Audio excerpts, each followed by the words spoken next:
happy summer because it's the most wonderful time of the year. Especially now. This is the nicest part of the summer. It is, absolutely. The weather's fantastic. It's football weather. And so because of that, with the season about to start, Coach Zac Taylor, Cincinnati Bengals coach, is with us today. Thank you, Zac Taylor, for coming in. Thank you all for having me. I'll remind you who we are real quickly. I'm Tanya O'Rourke, really just a news person that they make me do this podcast because I like football and I love the Bengals. Of course, John Popovich, sports director. Say hello. Hey, good to see you again. Thanks for joining us. We're looking forward to a great season. Yep, 40 years on the air, by the way. Amazing. And Scott Kaiser, who are you? Back again. Yes, you are. 49ers fan disguised as a Bengals fan. You're not disguised as a Bengals fan. Don't even say that. Coach, thank you for coming in. We appreciate your time. It's limited, so we're going to get right to it. Okay, here we are. I mean, this is it. Are you ready? Ready. We're as ready as we're going to be. And really just enjoy being around our players and coaches and the mindset that they have right now. And obviously, these NFL seasons are long years and a lot can happen. So we're just trying to get prepared for tonight and then again next week and really excited for the season to get underway. I want to say that we're taping this on a Thursday. And of course, it's the final preseason game. You guys might not be listening to this till a couple of days later, but there it is. Yeah. Do you start to get anxious this time of year? And I'm wondering if you're starting to think about next year or next week, whether you'll be anxious, nervous. What do you think the emotions will be as you get ready to be the guy that put on the headsets there as the head coach? The urgency picks up. I think that's the best way to put it. It's not that we're anxious or nervous. It's just the urgency with every minute that passes during the day picks up, and we got to get something accomplished with all the time that we get. So that's, we know that we're really 10 days away from playing our first game, and that's all we got left. So we got to make it all count. Well, where do you stand on the preseason as a whole? Do you think it's too long, not long enough? Do you wish there was more practice time? Where are you at with that? For me, I just take what they give us. They give us 4 games. They give us all the practices we got. Can't do anything about it. Until they change it, I'm not going to say much about it because I know for us in our first year as a staff, we needed all 4 of these games, not just for our players to understand kind of how we attack games, but for the coaches to build that chemistry on the sidelines and from the press box and the communication. We've needed all 4 games, and we're fortunate to have them. All right, so go ahead. How is the locker room? I mean, for me, like I want to see the team having fun, being together because that's me. So how is the locker room? The locker room's been solid. We want these guys to look forward to walking in the building every single day, and I feel that from the players. I feel like they're anxious to see what we have next for them, and so they've responded well. We got good character in that room, good leadership, and that's all you can ask for right now. Yeah. Did you find it was easy to become a delegator and not maybe be as hands-on? I mean, that's what you've been doing for the last several years. And, of course, when you're a quarterback, you're hands-on everything. But is it easy to just turn over this and say, okay? I like to think I get better at it every day, to be honest with you, because there were times in the spring where you do have to take a step back and say, I hired all these people that I trust, and you think that when you get the job, they hired you to do it all. And that's not really the case. You hired all these other 22, 23 other people because you trusted them and they're good at their jobs. And so truthfully, day by day, I don't need to do this. I got this other person that I got a lot of faith in that can do it just as well and take a little bit off the plate. So that's been really good. Those guys respond, and they've knocked everything out of the park that I've asked them to do. And I guess the matter is over a period of time, you develop a trust. You see how another coach is coaching, and you just say, okay, he knows what he's doing, and that's why you hired him. Exactly right. You see it every single day. I'll give an example. We have an assistant quarterback coach named Dan Pitcher who I asked to give a brief presentation yesterday in front of the team, and he made it a little longer than brief, but he knocked it out of the park. It was outstanding, and it was exactly what our guys needed to hear. And, a guy like Dan Pitcher just continues to earn more and more trust with me and the staff and the players, and guys like that just see their role increased. A lot of people who know a lot less about football, and certainly about that your team, the Bengals, are very concerned about the offensive line and Andy Dalton being able to survive the season. Help us understand what you're seeing on the line and why we should not be fearful. I saw Andy Dalton take no sacks through 3 games, and I saw, just 2 hits that were really on miscommunication up front. But I think those guys have responded really well. And what people would have perceived as a weakness in the spring, because there was a lot of unknowns what was going to happen within the offensive line room, has turned into a room that's actually built some depth. And we're very happy with the 5 guys that are going to trot out there next week in Seattle and start the game, and feel good about the 3 guys that will be backing them up. So really, really excited about the direction of that room. Obviously, we haven't played a game yet. They got a lot to prove, but feel like they've done a good job so far in training camp. Yeah, I think if anybody listened to that news conference last week and they knew that you lost Jonah Williams right off the bat, then Clint Bowling right after that, and you talked about the depth, and you talked about how many reps these guys got, so that guys like Michael Jordan and Trey Hopkins, you got complete faith in them, even though they haven't been in the big stage yet. I just thought, wow, he's calm about this stuff. Well, those guys have earned our trust, earned the right to walk out there as a starter. And it really was more about them and less about the guys they beat out not doing a good job. I really do feel like Jim Turner and Ben Martin, our offensive line coaches, did a really good job getting these guys ready to play. And so we feel very confident about the group we're going to put out there next week. Tonight, are you still assessing? I mean, if you're going to start talking about getting down to 53 guys by Saturday, is there that last group that you still say, I got to find out if this guy could do something? There is. There's still some position battles going on where we got to see what kind of depth we have and who's going to step up and make plays in this fourth game. And so there's certainly a couple of positions where that's the case. And you know, we've told our guys there's going to be 37 guys that aren't around next week. You know, if you're not with us, you're going to be with another team, hopefully. So, you know, we pull for those guys tonight as well. The ones that ultimately won't make our team, we want to see them go out there and perform and get an opportunity somewhere else, because there's no players, the 91 guys we got on our roster, there's none that you're not pulling for, really. It's been a good group, and I've been really pleased with that and want to see all these guys have success. I've watched enough Hard Knocks to know that it's the kindest cut, you know, to let these guys go as fast as you can and let them get on, pick up with another team. Okay, that's great, but you're the one who has to go talk to these guys, or you're having your position coaches do it, but that's got to be tough. It's not easy. So, some of the guys see it coming, some of them don't. Never an easy conversation when it's really a guy's dream to play in the NFL, and you're telling him that that's not going to be the case with us for now.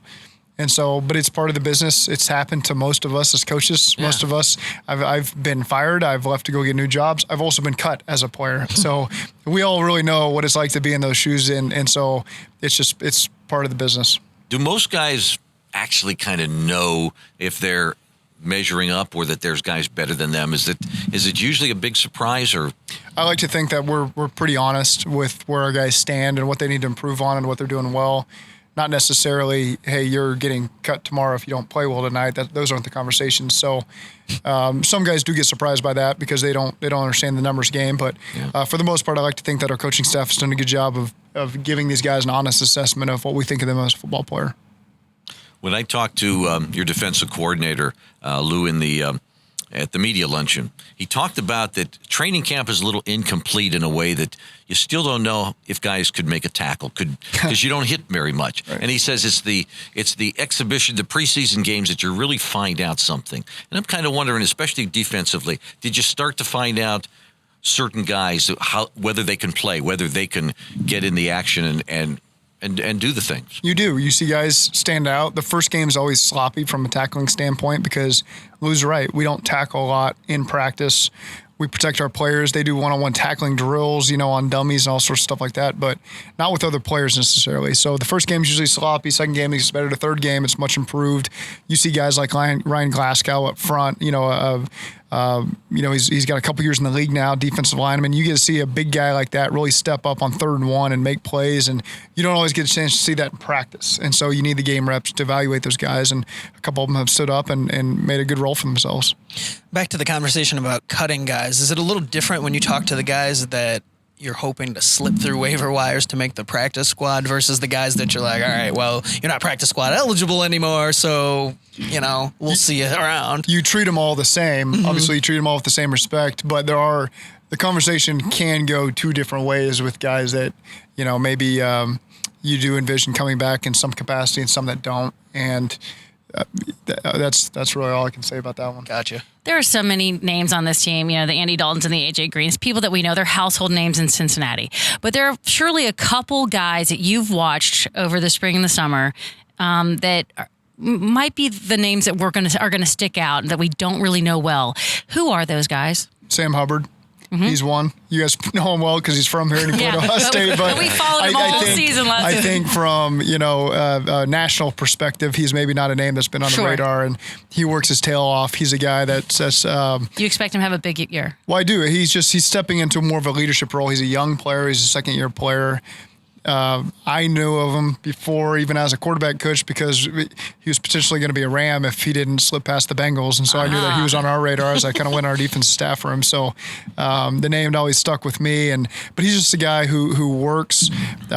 He's a young guy on the defensive line. He's going to become a great leader for this organization in the years to come. And so he's someone that's really stepped up that I didn't know a lot about until I got here. You watch how he goes about his business every single day, and he's the kind of guy that we want to continue to build this organization around. Anyone Is AJ else? Green making good progress? AJ Green, he's AJ Green. I just tell him every day, you're AJ Green. Just use your superpowers and heal yourself. and he's got a great mindset, and he attacks his rehab every single day. And when we get him back, we'll get him back. But in the meantime, he's just been a great presence to have around the building. John Ross has been on the rehab field most of the time. Do you see him being an impacted player? I do. He's obviously he had the setback with the hamstring the first day of practice, but his approach has been great. I think he gains more confidence every single day in the system and how he's going to be utilized, and so we expect big things from him. And where the heck did Damian Willis come out of? He came out of Troy. Yeah. East Mississippi Junior College. He obviously didn't watch Last Chance U a couple years ago. He was a star. Okay. He wasn't a star necessarily, but he was on the show. But he's another guy that he loves football. We like guys that love football, and there's a lot of NFL players in this league. They don't all love football. Some guys just go out there because they're expected to. They're big, they're strong, they're fast. I'm supposed to play football. We continuously, you like to reward players that go out with the right mindset, and they love being out there. They love practicing. They make plays when their number is called, and Damian has made a play at every turn. And you always wait for that rookie during training camp to falter for a 2 or 3 day stretch where they get too comfortable or they get lazy or this is too hard. And I haven't seen that from Damian. So we got great expectations for him. Well, you mentioned the guys that love football. I'm thinking about what Andrew Luck talked about last week. And he said what happened to him robbed him of the joy of playing. And I imagine that anybody who plays this game, it's so fast and so tough, you better enjoy it. You better love everything about it to play it to your best. That's true. It's not an easy game, and if you don't love the grind and all that comes with it, then it's not for you. And we feel like we've got a good roster of players that love being in the building every day and just going through the grind together. It was hard on the Andrew Luck thing, and I don't want to spend too much time on it, but it was hard for me as just a fan of the game to watch people really ride him about this decision. Sure, it was an inopportune moment, but what's a better moment? And by the way, if doesn't have his head and his heart in it, I don't want him on my team. I don't want him out there, especially being the captain, the leader of that team. So I'm curious how you felt about it was just uncomfortable for me to watch that from a fan perspective. I've always heard nothing but great things about Andrew Luck. I don't know him personally. He's always been a competitor that I've hated to play against because he's such a great player, and I knew how much he loved the game. So I'm not in his shoes. He's been through injuries for 5 years now, where he's been in rehab every day for 5 years, and you don't wish that upon anyway. And I can see how that would rob you of the joy of the game. And unfortunately for him, it's he's going to go on a different path now. So it's hard to know what he's going through. You don't have to think back that far, but do you remember whether it was tough for you to give up playing? That decision was made pretty easy for me. When people say they don't want you anymore. It was for me personally. I got cut by Tampa Bay at the beginning of training camp. I went to Canada for a year. Decided that wasn't really for me. Had an agent who said, "Hey, you can go try out for a couple teams in the spring in the NFL." But to me, I realized at that moment I wasn't really cut out to be an NFL player. I'd made it as far as I could go. Was comfortable with that. I didn't want to go on the 3-month circuit where you go try out. You're on a team for 3 months. You get cut in training camp. You get cut again. Your life just never really gets started. So that was just I had a good job offer as a graduate assistant at Texas A&M, and I jumped on it and went on to the next phase of my life. But fairly quickly you started to think there is another phase, and I could stay in the game as a coach? Absolutely. I knew that's what I wanted to do. I'd sit in my econ class or my accounting class and have no idea what's going on. And, then get handed the playbook 30 minutes later as I get ready for practice. Like, now this makes sense. And so I think, probably during one of those long lecture classes is when I probably realized I should just stay in sports for the rest of my life, however it shakes out, and got on that path pretty quickly. When I talked to you, and you were very kind to do an interview with me about like football stuff. But one of the things you talked about, because I asked you, is why was it that the Browns wanted you so bad? It was clear from the very start that the Brown family just wanted you. There was really no one else they wanted. And you said that you felt that you were very honest with them and forthright. So I'm curious how that has played since you've been hired, and how that plays from a top-down mentality with your coaches and then the team. Right. Well, we preach clear communication with our staff and our players. Me towards the staff towards the players. They know what's expected of them every day. There's no gray area. There's no hidden agenda. We feel like our players are on board with that, and they know where we're coming from. As far as me and the Browns and Blackburns go, it's every single day we speak, and there is nothing left that we sweep under the rug. They know my intentions for every single day. I know their intentions. We're on the same page. It has been a wonderful process really through these last 6 months, and as well as I think any head coach could ask for in this league. I don't know the other teams, but I know they've always involved the coaches. Maybe coaches don't want to be involved as much in with recruiting or scouting, with whatever.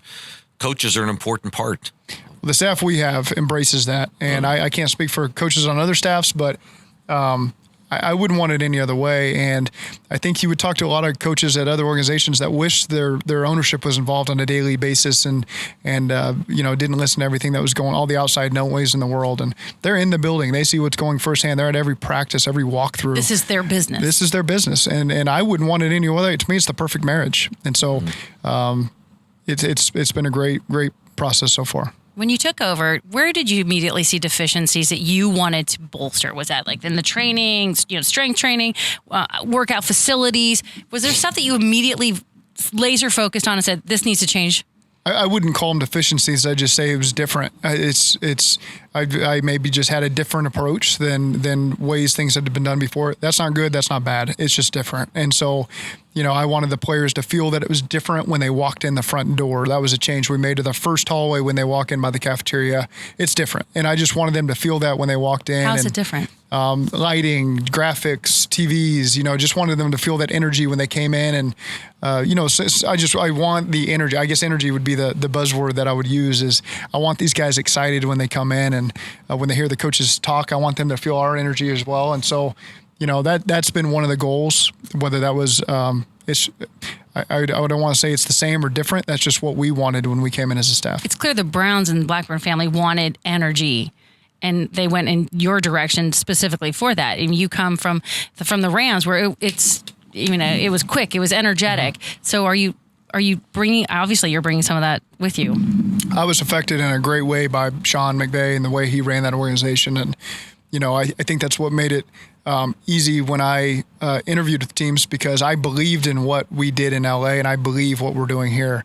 It's not something I'm making up this image of what I think it should look like. I'm stating what I know it should look like. And, we haven't played a game yet, so we got a long ways to go. This is true. But, sounds good, I do feel like we've got everybody in our organization pulling on the same rope. We're all headed in the same direction. We believe in each other, and that takes you quite a ways in this league. Well, speaking of the Rams, so the schedule comes out, and nobody wants to start the season on the road. Even less people want to start the season in Seattle. But you obviously have that experience of having been out there and playing there. What have you told these guys, who most of them either haven't had many chances to play out there or have never played out there? What have you told those guys to make them believe that week one isn't going to be the write-off loss that everybody is pretty much expecting, outside of, Cincinnati? Nothing yet, because we're still playing the Colts tonight. Fair enough. That really takes place on Monday when we really start game planning and talking about what we're going to face. But we'll talk about the crowd noise, what the communications got to entail as we go out there. Fortunate enough to be out there 2 years in a row now, being in that division. So have a good sense of what we're in store from a stadium standpoint and crowd noise and all that stuff. The heckler that sits outside the tunnel and heckles the whole team. It's a great game day environment, and that's why we play the game. I don't want to go to a half-empty stadium that makes no noise. We want to go in there and embrace that adversity and embrace the challenge and go attack games like this. I heard you say Sean McVay walked in. I think you were looking at game tape sometime while you were still at Rams, and he says, you go over there, they got some pretty good pieces. Yeah. Did you find out he was right? That he was right on about what you had coming here? I did. There's a lot of great playmakers on this roster and in all three phases. And so it really is – we're excited about the team we got. again, we got a lot to prove. We are going to have to take it one game at a time, but very happy with the guys we got in the locker room. Have you even started thinking about what you're going to say before that first game and your big speech? Is it going to be, energy? Have you started thinking it through, like started daydreaming about what that looks like to you? I honestly, I try to just be myself a little bit. The pregame speeches aren't always my forte. And so I try to keep my message just clear and quick and meaningful, not just speaking just to speak. So this isn't going to be a Disney moment where the music swells and we're all like, yeah, remember the Titans. You never know what can come out of you in that moment. But you always try to think of the message you're going to portray to your team over the course of the week, the day of the game. You need to think that through that stuff before it comes up, and I'm not going to share any of it right now, but excited for those moments. Yeah. Most coaches will say you have to be genuine. You can't change your demeanor. You can't change your personality just because people expect you to be Newt Rockne. Well, and that's what we ask of our players. Be consistent every day. Be the same guy every day so we know what we're coaching. Get the right amount of sleep, eat right, and so that we know what we're getting when you walk in the door every day, and you're going to know what you get from us as well. We're going to be consistent, and that's something that we preach to the players all the time. Do you have a last question? Because he's got to go in a second there, Kaiser.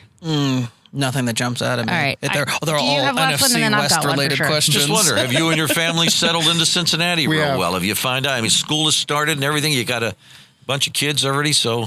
School started, soccer practice started yesterday, so they're fully ingrained in everything that comes with our neighborhood and our school system, and so they're very, very happy. We got plenty of kids on our street, which is really all that mattered to me when we moved in, and we've gotten that, so it's been fun. Well, 4 kids, by the way. Welcome to Cincinnati. Thank you very much. How long until you miss that California weather, though? Let's be real. It's November. We've kind of felt like we've had it the last couple of days. There's been some moments where I think, man, I had this every day for 2 years. I took it for granted. But it's just wait till it's freezing. I know what I'm in for and excited about it.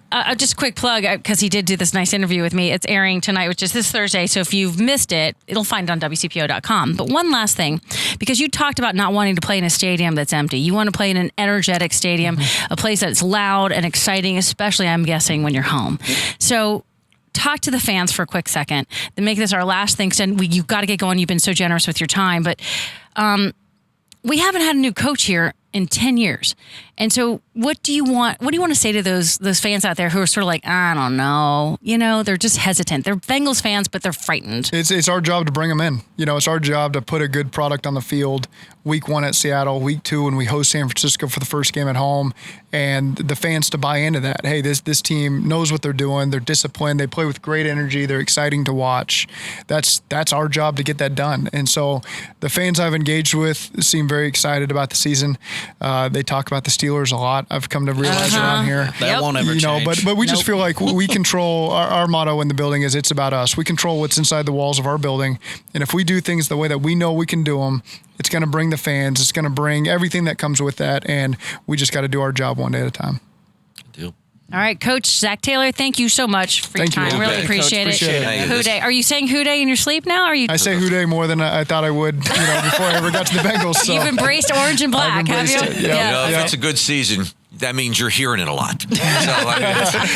You'll see the flags on the. If it's a good season, you'll start seeing it everywhere. We hope it's a great season. We do. We truly do. Good luck, Coach. And we hope to have you back again. Thanks for coming in. Appreciate it. Thank you for having me. Well, you know what? That was awesome. Yeah. He's left the building, by the way. He has left the building. We can talk about him now any way we want to. But I truly enjoy having a conversation with him.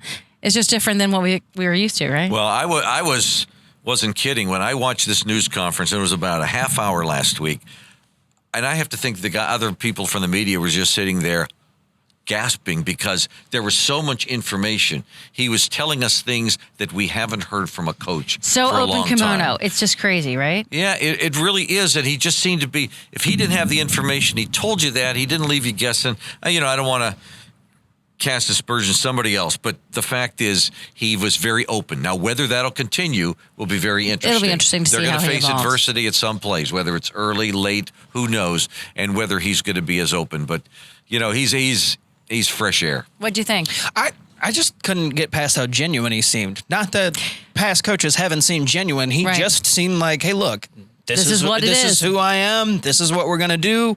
We're going to do our best every game. And, that it was just refreshing, I guess. And maybe it's just hearing it from somebody else. I mean, it's a different voice. Yeah. I mean, you can only hear your parents tell you the same thing so many times, before you start tuning them out. And sometimes, it's a teacher or it's a grandparent or it's somebody else that says the same thing, but it clicks because it's just somebody else saying it. And I feel like that's what was kind of wrong with this team to a certain extent. Obviously, the talent level, is an issue too, but just some of the guys who have been here a long time, you just hear that same voice over and over, and it's nice to have somebody else saying it. And if we're hearing a different voice, the players are hearing a different voice and a different message. Yeah. Right. Yeah. Look, guys, the talent level hasn't changed.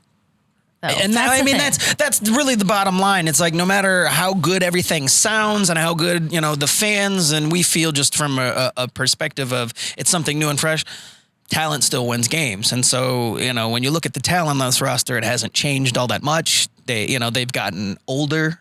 In some areas, they haven't gotten younger. Well, but a Hubbard has gotten better. He's gotten older. I mean, you're going to have your guys that are going to make the good. next steps. Right. But, Papo mentioned it. You've still got Ross, who's this big injury question mark. And how much longer does he have before he's completely labeled, the B word?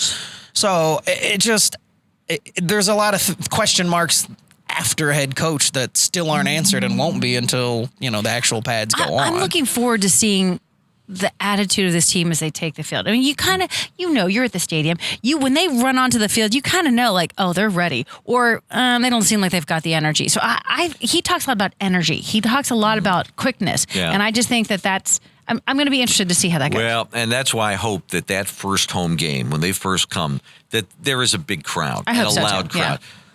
You and I were in Denver. Oh, we were my in Phoenix. gosh. We were at different places where those places just blow you out. And that's the way it's going to be in Seattle. It's the loudest place there is. Well, and I know he deflected on that, but I always hear that coaches circle that week one matchup and, are preparing for that from the moment the schedule comes out. So while he may not, say, well, we've just been taking it one game at a time, they've been preparing for that Seattle game since it was announced. And that is not an easy place to go in and play for any team, unless a team that, might have issues when you're talking about lesser personnel. So I'm really curious how you start the season there, of all places. Can they still be able to come back no matter what happens out there, win or lose, and bring the same energy when they come, back to Cincinnati? Because that's going to be tough. I just hope everyone kind of just gives them a chance. Yeah. Come into the game, be a fan. Let's get excited. I don't feel like there's a whole lot of excitement right now about the Bengals in town, and I don't know why that is. I feel like it's tempered excitement. Maybe it's that jilted ex thing where you're like, I don't want to start dating again because my last relationship relationship was really rough. But I know I got to get back out there. But it just so I hope next week it picks up. I don't know if it will. I feel like people are just they got to win a couple. Bracing themselves, or they at least got to see a team that is fun to watch. Because look, I'll be honest with you. I think they lose in Seattle. Look, I think they can win against the 49ers. They certainly can, because it's 49ers. It's two teams that are slacking on personnel when it comes to tops in the league. But I mean, I've been here when you're watching a team that you don't necessarily expect to win, but you just want to see a team that gives all they've got every time out. Yeah. You want to see improvements, and you want to see leaps and bounds. And you want to see Sam Hubbard. You want to see smarts strides, too. right?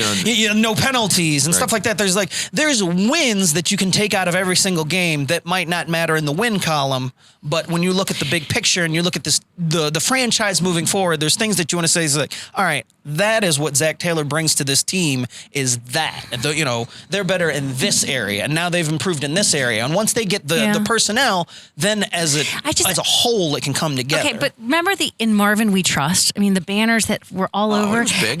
And it just was, maybe it's because they were so rotten horrible for so long. Marvin shows up and it's it's a new day. Marvin had a really nice stretch. Yes, the last couple of years were not ideal, but we really did have a nice stretch where we were making the playoffs, not winning, but making the playoffs year to year. So maybe it's not as a desperate situation any longer, but I just don't feel this excitement. I don't feel anyone talking about Zac Taylor. I really don't. And I want people to get excited because he's a nice man. On the street and ask people who Zac Taylor is. Well, in my story, I talk about do you even know if I say Zac Taylor who I'm talking about? Because he's just kind of under the radar so far, and we'll see. So what do you think for the season? You know something? I'll give them the benefit of the doubt and go 7-9. Oh, really? That's giving them the benefit of the doubt. Yeah, I think a lot of people are picking them to win about 5 games. Really? Yeah. I guess I'll be the bright side, and that because you're going to be horrible, and because I'm a Bengals fan, I'll go 8-8 because I just think it would be nice, and maybe we'll get lucky and strike lightning in a bottle.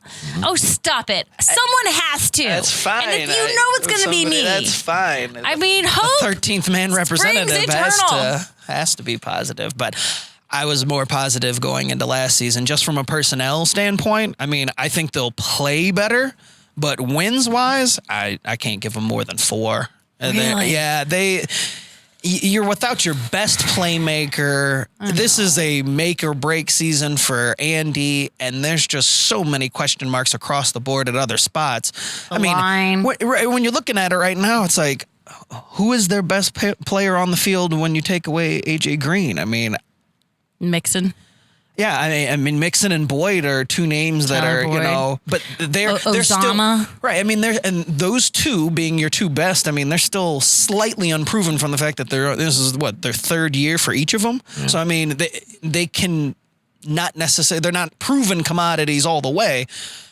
That's a lot to ask for the rest of the franchise. Yeah. You're being generous. 7-9. And I'll go bright spot. Right. I'll go even. Right. And we'll see how we turn out. And here's a litmus test. Will he come back before the opener next year? I think he will. I have great hope for Zac Taylor. I think he's a good human being. I was going to say, I think he's a positive guy. I don't think he would hold grudges. And I think he's honest. I was just going to say, he'd probably come back here and tell you in a year, well, here's what went wrong. And, here's why we only won X amount of games without sugarcoating it or getting upset. I hope so. I hope he maintains that. Because I know that this league can wear on you. I would hope from a first-year guy who's never, done this before, is coming into this with the mindset of, I'm getting this job because this team is in this place. Not because they're ready to win a Super Bowl tomorrow, but because they believe that I'm the person that can help them get to there. Right. So, the fans kind of got to come in with that same expectation. Don't think that he's a miracle worker and that he's just going to come in here and wave a magic wand. This is a process. Give it a couple years before you truly evaluate the job that he's done. Don't come in here and if they've only won 2 games by middle of the season, write everything off and he's a failure. You got to give it time. Yeah. One of the things I liked, and I'll just finish with this, is that Trey Hopkins was talking about it because he's going to start at center, and he's going to start at center instead of a number 1 draft pick from a couple years ago. And the talk was, there's not politics here anymore. It has to do with who's practicing and who's playing better. And I think probably some fans have wondered why guys aren't playing in the past. And at least maybe the feeling is now you are going to start on your merits. It's a meritocracy instead. That's very nice. Well, that's the good thing about bringing in a new guy who doesn't care about where any of these guys were taken. He's strictly on a day-to-day. Who's performing? Yep. You're going to play, and that's it. I mean, that's great for and he's team still after in his a while. honeymoon phase with the family, so he can kind of do no wrong right now. So, hey, I appreciate Zac Taylor. He picks up the phone. If I call or text him, he texts me back. I appreciate him. He's been nice so far. I hope he has a long and healthy career. That they win. I do too. I hope for the city too. We need something. I do. Yeah. I don't even think in this whole time I said this is the Flying Pigskin Podcast, by the way. Hey, you're listening to the Flying Pigskin Podcast. We hope you join us for the whole season. It's a lot of fun when we do this, and we're just going with our gut. You have more. You two have knowledge. I got what I think, and that's it. So thanks a lot, guys. There's our season opener, so to speak, and I thought it was a darn good one. And Tanya's going to be gone for the next couple of weeks while she's overseas. Hey. You'll have to settle for John and I. Yeah, John, you guys are in charge. We'll do it for 5 minutes. Hold down the fort. We'll see you next time on the Flying Pig Podcast. Be sure to download us, subscribe wherever you listen to podcasts. We'd love it if you would. Hooday.